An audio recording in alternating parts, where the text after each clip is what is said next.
Ito yung nag-clock ko ng Katarman Samar. Bata pa to, 6 months. Going 7 months. Napakabata pa. Nag-clock siya ng Katarman Samar. 450 km air distance. Bali, ang binibigay lang natin dito is BLR Super Mix. Inahalo lang natin yung sa tubig. Papakita ko sa inyo mamaya. Ito yung ginamit ko mula inakay hanggang paglaki, hanggang sa kinakarera ko na yung kalapate.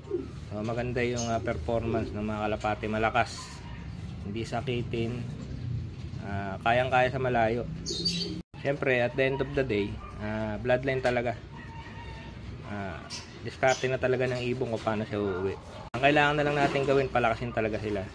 Talagang may kita naman natin pag malakas yung ibon, pag kondisyon. So yun lang yung role natin, bahala na yung bloodline, bahala na yung ibon kung makakauwi siya sa karera.